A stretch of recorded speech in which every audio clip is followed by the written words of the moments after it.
प्रयागराज के बराबर में कौशाम्बी जिले में पाल समाज की बच्ची के साथ जो अन्याय हुआ और उसमें जो पुलिसिया कार्रवाई, उस पे बहुत सारे सवाल खड़े हो रहे हैं। एक पक्ष कह रहा है कि हम पीड़ित हैं, दूसरा पक्ष कह रहा है कि हम पीड़ित हैं। ब्राह्मण समाज के लोग कह रहे हैं हम पीड़ित। अब ये पता जाके लगेगा मौके पे कि कौन पीड़ित। इसलिए मैं उन परिवार से मिलने के लिए पाल समाज के आया था, लेकिन पुलिस ने मुझे यहाँ रोक लिया और मुझसे कहा कि अभी लॉ एंड ऑर्डर की सिचुएशन अच्छी नहीं है, आप कुछ देर इंतजार कर लें, उसके बाद हम आपको जाने की इजाजत दे देंगे। मैं यहाँ इंतजार कर रहा हूँ पिछले 2.5 घंटे से, लगभग अब 2.5 घंटे होने को आए। मैं यहाँ इंतजार कर रहा हूँ कि मुझे वहां जाने की इजाजत मिले और मैं उस परिवारों की आवाज को उठा पाऊँ, मैं जान पाऊँ सत्य क्या है। इसी तरह करछना में जो अन्याय हुआ कि एक शेड्यूल कास्ट के व्यक्ति को जला के मार दिया, उस परिवार को न्याय मिले, उस परिवार के साथ जो डर भय का माहौल है खत्म हो, उसके लिए मैं यहाँ हूँ। लेकिन अभी तक पुलिस ने कोई ठोस जवाब दिया। मैं कुछ देर और इंतजार करूंगा। अगर पुलिस ने जो वादा किया है कि हम आपको जाने देंगे या परिवार से मिलाएंगे, अगर पुलिस पे खरी उतरती तो फिर मैं कूच करूंगा, कौशाम्बी भी जाऊंगा और करछना थाने वाले परिवार से जाकर उनसे मिलूंगा, उनकी न्याय की लड़ाई को मजबूत करूंगा। आप धरने पे भी बैठे हैं, क्या कारण है? मैं इसीलिए बैठा हूं कि क्या उत्तर प्रदेश में कानून व्यवस्था इतनी कमजोर हो गई है कि एक सांसद अपने परिवार से नहीं मिल सकता है?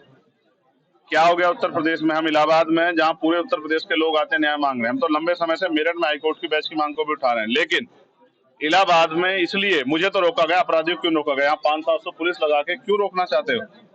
क्या एक परिवार से नहीं मिलने की छूट दे सकते हो आप लोग? तो मैं तो कह रहा हूँ मैं अकेला जाऊंगा, आपके साथ जाऊंगा, आप ले चलो, लेकिन मुझे मेरे परिवार से मिलाओ, मैं उनकी तकलीफों को जान दो। अभी उस माँ से मेरी बात हुई, जो बच्ची की माँ, उन्होंने कहा मेरी बच्ची की हालत आके देखिए, हमारी हालत आके देखिए, हम यहाँ डर के साए में, हमारी मदद कीजिए, हमारी आवाज उठाइए। तो पुलिस मुझे क्यों रोक रही है? क्या पुलिस किसी को छिपाना चाहती है? क्या पुलिस दबाव में काम कर रही है? मैं तो मानता हूँ पुलिस कभी दब नहीं सकती, लेकिन इस बात को जानना पड़ेगा कि सब क्या हो रहा है। मैं तो पुलिस का सबसे बड़ा हितैषी, सब जगह आवाज उठाता हूँ, पार्लियामेंट में भी आवाज उठाता हूँ, सड़क पे भी उठाता हूँ।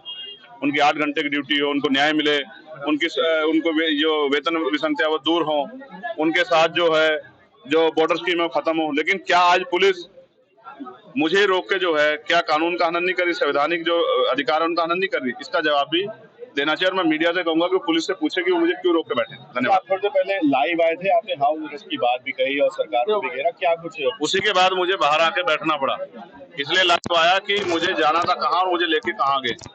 मैं संवैधानिक विचारों का प्रयोग, संवैधानिक विचार पे हूँ, इसलिए पुलिस से बातचीत कर रहा हूँ, वरना मैं लड़के भी जा सकता हूँ, मोटरसाइकिल पे बैठ के भी जा सकता हूँ। पुलिस जानती है जब मैं जाने पाऊंगा चला जाऊंगा, लेकिन मैं संवैधानिक विचार को मानता हूं।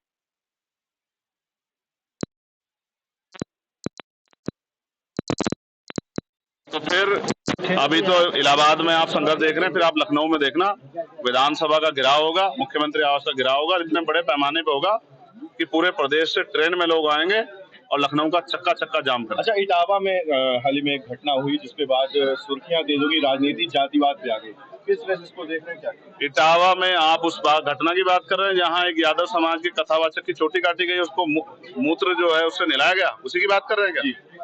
आप ये समझिए, अगर ये आजादी से पहला समय होता संविधान से, तो ये उनके साथ जो हुआ वो सही था। वहां शूद्रों को मंत्र उच्चारण करने का और मंत्र को श्रवण करने का अधिकार नहीं था। कोई शूद्र अगर मंत्र सुन लेता था, उसके कान में पिघला के लोहा डाला जाता था। कोई मंत्र अगर शूद्र जो है मंत्र का उच्चारण कर लेता था तो उसकी जीभ काटी जाती थी। लेकिन अब तो संविधान का युग है, इसमें तो अगर आप किसी को भी, भाई मैं आपसे पूछना चाहता हूं कि ब्राह्मण समाज के लोग जो आज वहां कह रहे हैं कि भाई हमसे हमारे साथ अन्याय हुआ है, तो मैं पूछना चाहता हूं कि क्षत्रिय को, वैश्य को, महिलाओं को, दलितों को, पिछड़ों को, आदिवासियों को पुजारी बनने का अधिकार क्यों नहीं? इसका क्या जवाब है आपके पास?